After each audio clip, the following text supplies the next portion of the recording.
শুনুন, আমি আপনাকে কথা দিচ্ছি, কাল এখানে হরিনাম সংকীর্তন হবে। বলছো?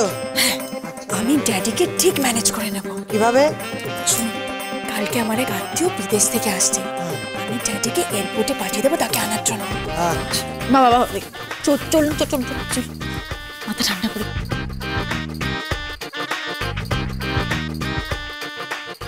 জন্মাষ্টমী উপলক্ষে এই লোকটার ব্যবহার দেখে আমার একজনের কথা মনে পড়ে যাচ্ছে। কার কথা? কংস। আমি কংস? হ্যাঁ, কংস। বাজে কথা বলবেন না একদম কিন্তু। এই বাজে কথা। শুনুন না, আমি আপনাকে বলছি কি, কালকে এখানে নাম সংকীর্তন হবে, কোনো চিন্তার কারণ নেই। আপনারা এখন ঘরে যান। বলছো? বোকা, এই বোদা চল, এই বোদা চল, চলো।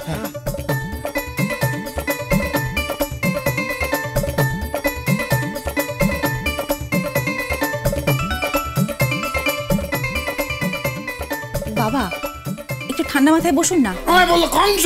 একদম কিচ্ছু বলেনি, আপনাকে বলেনি তো, আপনি বসুন না, আপনি বসুন। আমি বলি কি, এবার একটু ঠান্ডা মাথায় খাবারগুলো খেয়ে দেখুন। ড্যাডি খেয়ে নাও। হ্যাঁ ড্যাডি খেয়ে নাও। খান না, খান না।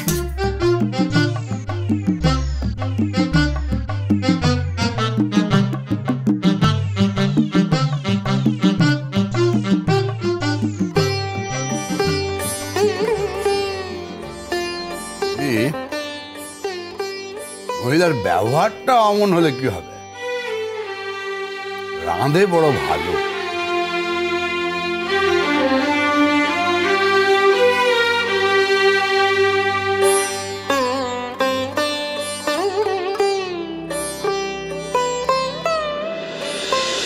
ছোটখাটো কত কাজ থাকে, কিন্তু এইসব কিছু হবে কি করে? কোনো চিন্তা নেই, ছোটদার আশীর্বাদে সারা বাড়ি সাজানো দায়িত্ব আমার। তোর প্ল্যানটা কি একটু বলবি?